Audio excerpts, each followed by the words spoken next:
as our Shuso Jisei told us, this is the last full day of Dai Sesshin, of the great Sesshin of the year. And I think we've all settled into a very quiet space in our minds. Our zazen, it teaches us when we come to Sesshin every year, we remember again how deep we can go in our zazen. And while we may sit every morning for half an hour or an hour, that's just a little taste of what we're able to get when we come to retreat. So we can be thankful that we all gave ourselves this time to do this work.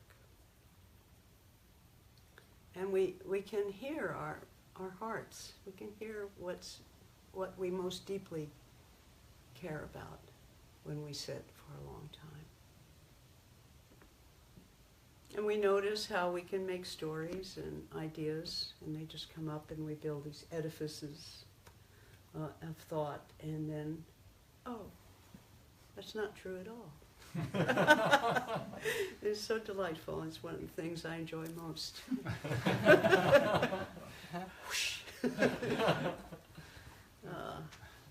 And I'm very fortunate to have listened to the talks that everyone has prepared and offered us their views on the Genjo Koan. They've just been wonderful. All of these different ways, we're like these wise people touching different parts of the elephant and describing the elephant in all these different kinds of ways. I love Dogen's Genjo Koan, and my hope is that this year it will help us during these troubling times that we live in, that we can find some wisdom and some direction from the koan. We mate over and over again, everyone talked about it in the talks, the kind of twin truths of form and emptiness that we live with, that we live in. Our ordinary lives with our ordinary issues, and our lives in interconnection with everything.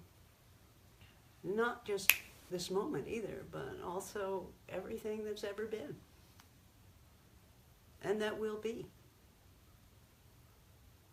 It's vast. Thich Nhat Hanh has a felicitous phrase that I'm very fond of. He calls it interbeing. I don't know. It's someone comes from another language and creates a word like that. It's just so perfect. The interbeing. It's our scholars. Talk about emptiness. And when you see in your car, it's going to go to empty. You have to get rid of that whole mindset before you can even appreciate the boundless nature of reality. But it's a Thich Nhat Hanh. I love his interbeing throughout space and time, one could say. And that's the truth that in our line, and in our Zen, Soto Zen line, we say that's what Shakyamuni saw when he looked up at the morning star on that fateful morning. He said, Keizan, our mother of Soto Zen, wrote that what Shakyamuni said was, "How marvelous! I, the great earth, and all sentient beings are simultaneously awakened." So beautiful, huh? Of course, this truth has been intuited by mystics in all traditions. I think of Zhuangzi, who I'm very fond of in China, but there's Rumi, there's St. John of the Cross, there's Hildegard of Bingen. She was a powerful mystic who saw that interrelationship. Teresa of Avila, another one who wrote of it. And then I think of all the unnamed women and men throughout history, you know, while they're washing clothes, changing diapers, chopping wood. And just in a moment, a flash of that interbeing. Like Ryo Sensei's example of the Pang family. He didn't mention the brother. No one ever talks about the brother. There's always one in the family.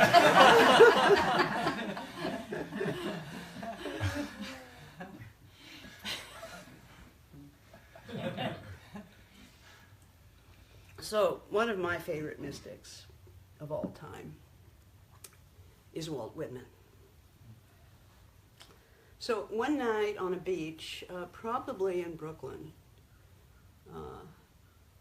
where he was living at the time, Whitman wrote about an experience he had sitting at the beach. And the poem is called On the Beach at Night Alone.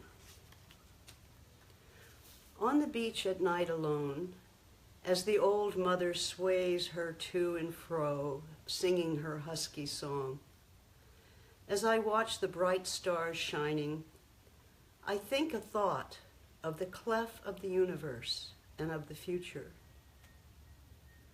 A vast similitude interlocks all spheres, grown, ungrown, small, large, suns, moons, planets, all distances of place, however wide, all distances of time, all inanimate forms, all souls, all living bodies, though they be ever so different or in different worlds, all gaseous, watery, vegetable, mineral processes, the fishes, the brutes, all nations, colors, barbarisms, civilizations, languages, all identities that have existed or may exist on this globe or any globe, all lives and deaths, all of the past, present, future, this vast similitude spans them and always has spanned and shall forever span them and compactly hold and enclose them. What a magnificent vision. All, he repeats,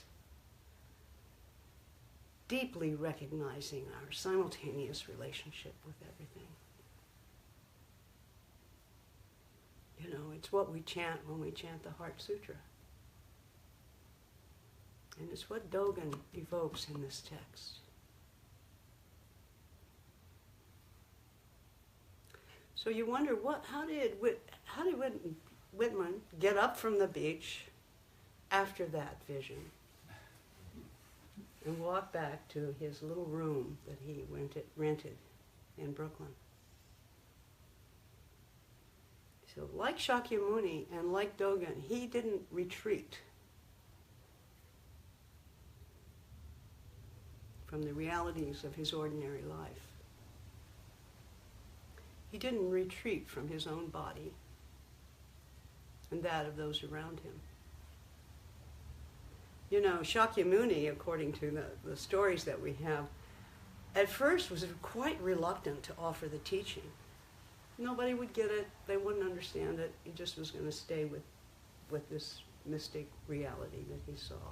But he was finally convinced by the people that met him originally to go ahead and teach, and spent the rest of his life wandering in poverty, teaching. And Dogen founded his retreat in Echizen province, opened it up to Buddhists from other traditions,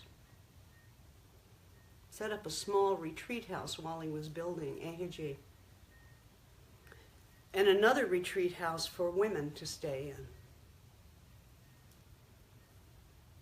Once when he was in that little hut before the temple was completed, he wrote this verse. Each moment waking, sleeping, in my grass-thatched hut, I offer this prayer. Let us strive to save others before ourselves. This profoundly mystical man is concerned about, let us strive to save others before ourselves.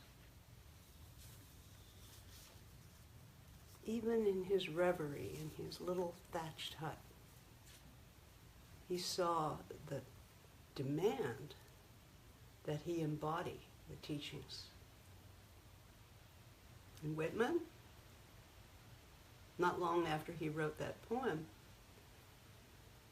he began to tend the Civil War wounded, first in New York and then in Washington, D.C. He was a bodhisattva. Spent 3 years in military hospitals, nursing the soldiers who had horrendous injuries. There was no anesthesia, there was no, amputation was the main thing that was going on in these. You know, if there was a wound, there was sepsis and there was no way to deal with it, just cut it off. He wasn't a nurse, he wasn't a doctor, and he wasn't a chaplain. He was himself.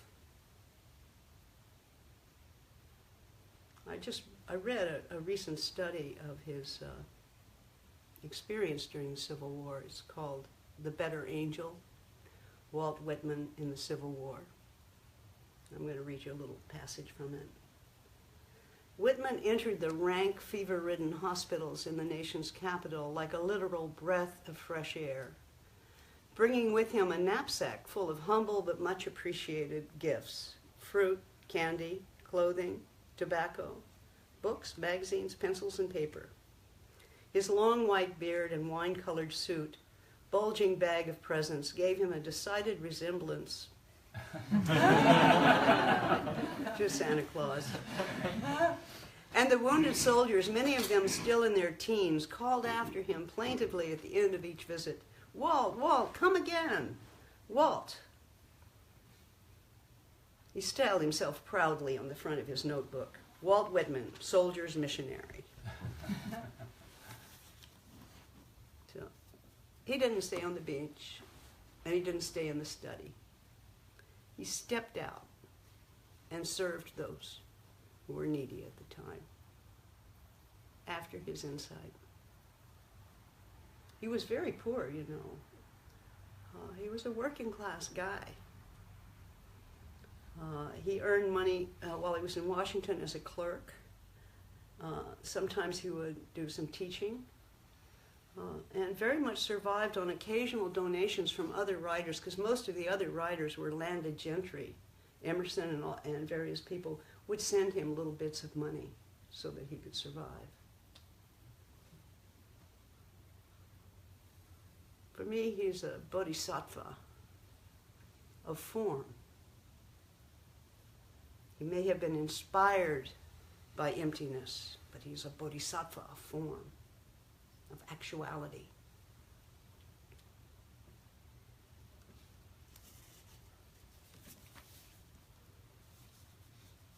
Remember again the first 4 lines of the Genjo Koan. As all things are Buddha Dharma, there are delusion, realization, practice, birth and death, Buddhas and sentient beings. As myriad things are without an abiding self, there's no delusion, no realization, no Buddha, no sentient being, no birth and death. The Buddha way, in essence, is leaping clear of abundance and lack. Thus there are birth and death, delusion and realization, sentient beings and Buddhas. Yet in attachment blossoms fall, and in aversion weeds spread.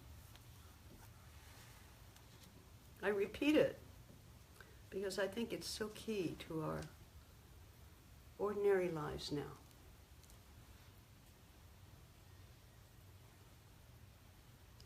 Let me give you my pedestrian summary of Dogen's fine words. All things are Buddha Dharma. Each has a place, but nothing exists as a separate thing. And when we jump out of that idea and we face reality, We naturally become sad when we lose something that we love. And angry when something we hate spreads. It's natural. Did Whitman cry? Oops. When he got back to his room? I think so. Did he yearn for some able-bodied man to hold him? I think so. Did the stench in the hospital unnerve him? I think so.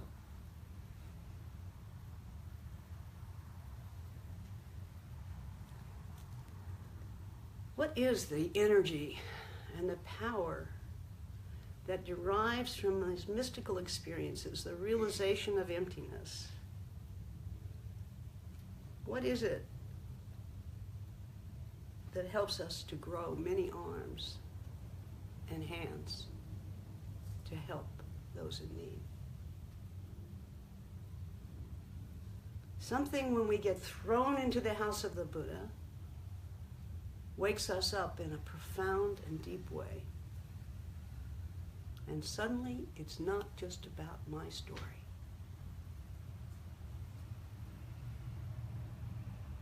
We chant about Avalokiteshvara in the Heart Sutra, how she saw the emptiness of all aspects of life. And then we say, and therefore the end of misfortune and pain. Really? I think most of us here over this past 10 days have had glimpses of emptiness, glimpses of our relationship with all things throughout space and time. And yet, we may pull back out of fear or distraction or our own confusion.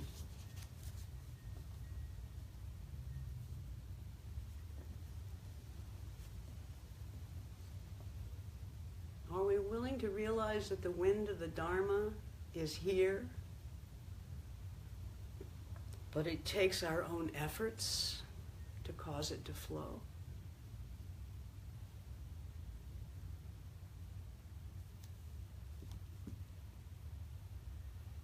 Are we willing?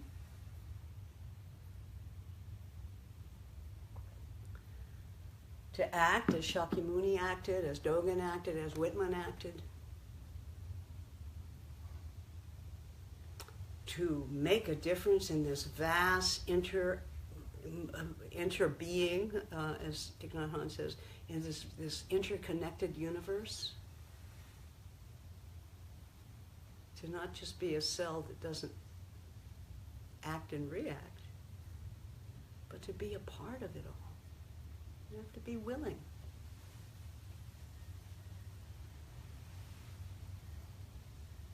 The wind of the Dharma is here, but it's our own efforts that cause it to flow. Are you willing to pick up the phone and call your government representative? I'm always nagging. There's a Republican representative in Staten Island, and so every time there's a bill, I send a note to Kokyo and Myoko with his phone number. I nag them to death.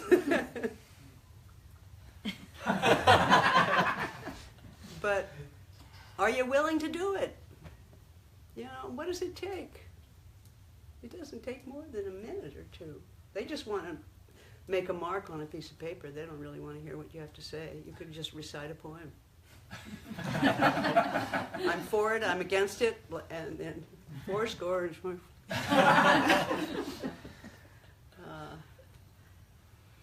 Are willing to visit a prisoner? escort an immigrant. Make contact with people who have different views than we do. Boy, that's a big one. Can you trust yourself enough to be able to do that?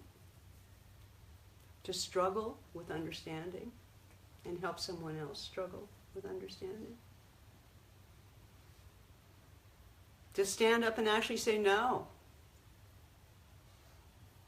to the changes that are going on in our government agencies nowadays? To the cabal of greed and hate that's surfacing? What does it take to spark us into action? What realization will make you actually make a difference? Today, I was contacted by some friends in other Buddhist centers. There's a sit-in at Trump Tower protesting issues around American health care. And I wonder, if you were in New York City, would you be down there? Would you go over there? You could stop at the Apple store after. Or would you be just too busy? Not all this errands to do. But if you go there, you know, maybe the most important thing about going there is meeting someone else who also went there for the first time and making connection and contact with others. It's so good for your heart. It's so good for that other person's heart. That is a joining. That is a recognition of the importance of speaking up for the way things are and the way things are becoming.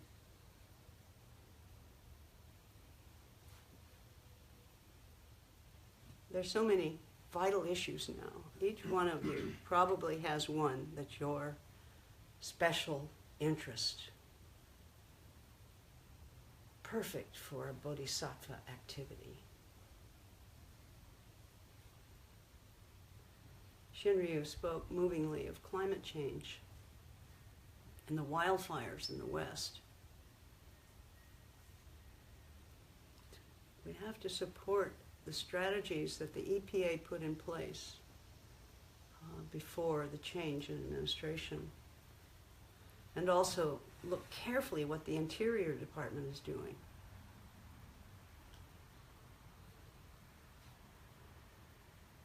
The Justice Department is now beginning to unroll many of the diversity rulings, particularly those associated with gays and lesbians and trans people.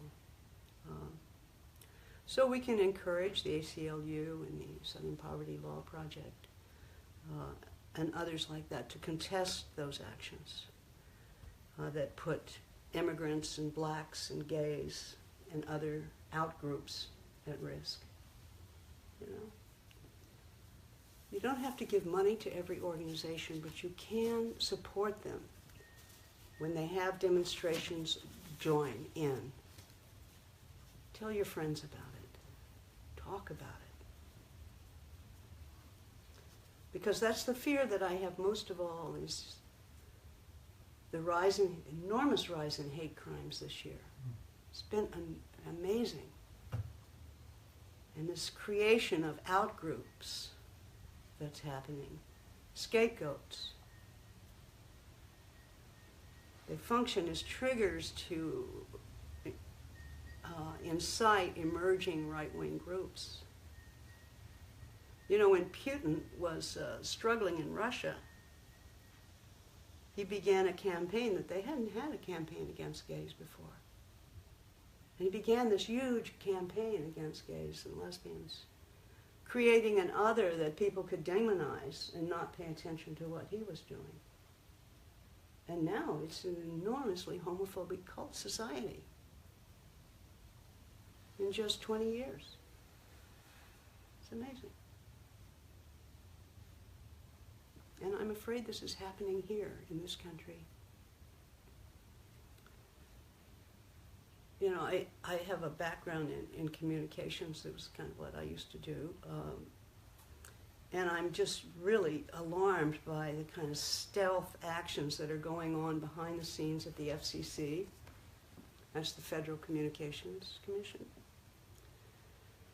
We don't think about it very much. You know, it's a very boring agency. It regulates, what it does is prevent monopolies in communication. I'll just repeat that. Prevents monopolies in communications. So Ajit Pai, who's the new appointee as chairman of the FCC, is doing away with antitrust regulations and thus enabling an ultra-conservative broadcast group, the Sinclair, having nothing to our Shinryu, broadcast grouping, is to buy the huge Tribune media company. This will mean that there's a single owner of TV stations in our country that reaches 72% of households, including most of the major markets. Now, this Sinclair group mandates that right now on their stations that they run Trump strategist commentary 9 times each week. So this isn't just, you know, bad capitalist monopoly. This is something else. This is serious. This is where the hate crimes come from. This is inciting people in groups and out groups.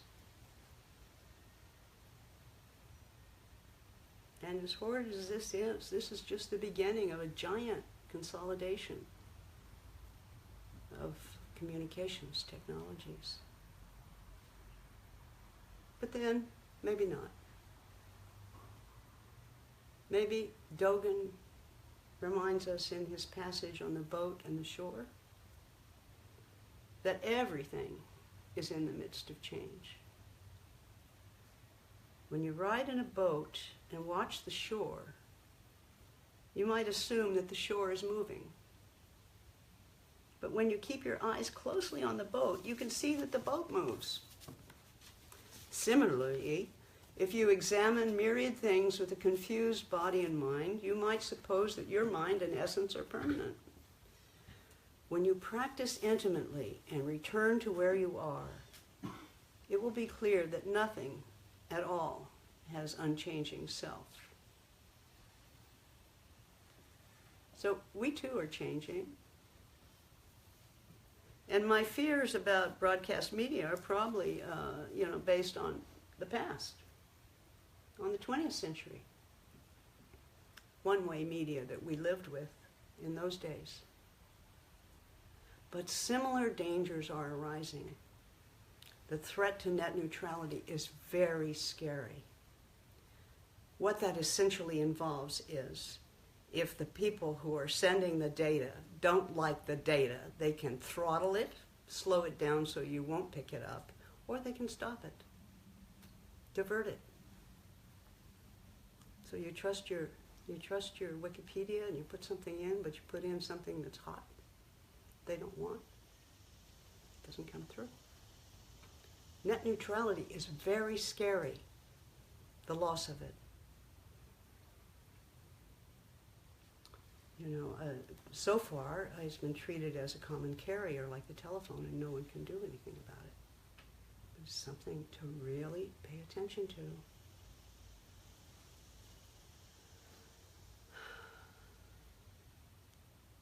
As we in the media change, I wonder, how can we protect minorities from becoming outgroups? What can we do about this? Besides protesting what's happening at the FCC and talking about it and letting people know what's happening. But also I think we need to really support our local networks. Like Fusho's local news, analysis programming. I'm a big devotee. I've learned so much about the Lower East Side and the politics in my little plot of the world.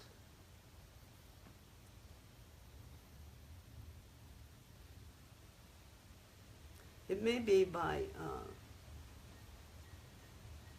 that the frightening pervasiveness of digital communications will dilute the power of those large media conglomerations that are taking over. What we need to do, I think, is to reach out to the people who don't use the internet that much, that use it just for, socializing and that kind of thing. We need to reach out and talk and help small groups to provide local perspectives. The same thing I could be talking about rather than talking about television, say the same thing about newspapers. But what's happening is there is an increase, a beginning of local newspapers. The reason the Lowdown has been able to do so well is because they don't produce a lot of paper. It comes out, it's digital, so it doesn't cost as much. But if we can, wherever we live, if we can really encourage these small local news to come out, I think this make a huge difference in this otherism where people or hate groups are forming around others.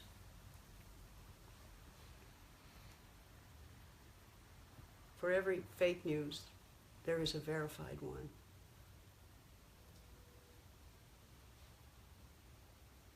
If we realize that we're on the boat, along with everything else that's going on, then we can act. As Allen Ginsberg famously said, that's one of my favorite quotes, put your queer shoulder to the wheel. Do it. Don't just watch it. Don't be a witness only. But be involved.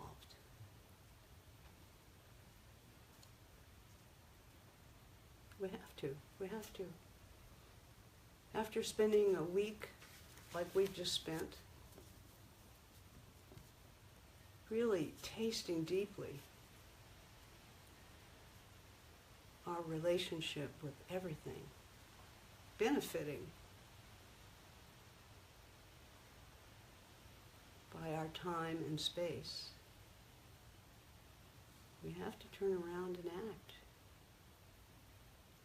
And, not a field hospital or a boardroom, but each one of us has a unique tool, whether it's knowing how to compost. Could you cook a meal for the soup kitchen? Can you join a demonstration? It doesn't take much to join a demonstration. Just go. Just go. Visit a prison. Talk to a cop about his job or her job. Use your emails. Connect with your friends. Start a blog. You may discover that you're a fine writer. You just never tried it before. Communicate, communicate, communicate with your friends, your families.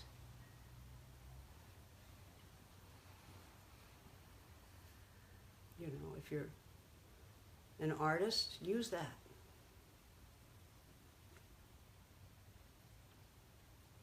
Dogen reminds us that like the bird and the fish and the air and the water, when you find your place where you are, practice occurs, actualizing the fundamental point. When you find your way at this moment, practice occurs, actualizing the fundamental point. And that's all I'm asking. Will you show up?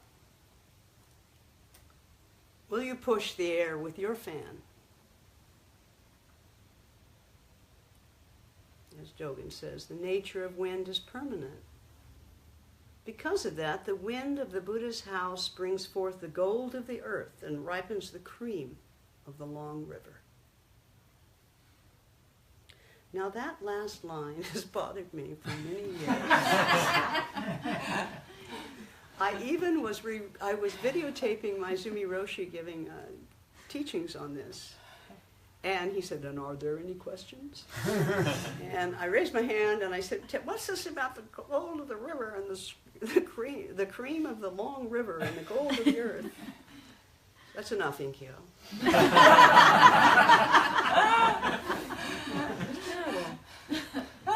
So I thought I'd just talk about it for just 1 minute. So the nature of wind is permanent. So he's affirming that wind, the Buddha Dharma, is here, right now. And realizing that when we offer our actions, we create the possibility of realizing great value. That would be the gold of the earth. We are creating this gold of the earth. And we turn the milky waters into priceless ghee that flows in the long river, which is probably the Yangtze that extends from Tibet, where it was believed that Buddhism came, all the way through China and empties into the South China Sea, which was where Dogen initially, when he visited China, came from the South China Sea.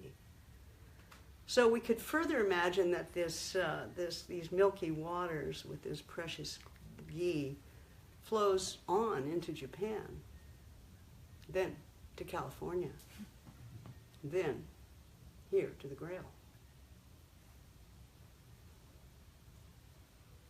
I hope I made it clearer for you. Let me offer a tanka to end this. Boundless space and time, right here we study the way. And roll up our sleeves. Let's sit a while, then get up. Much to do before the leaves turn gold.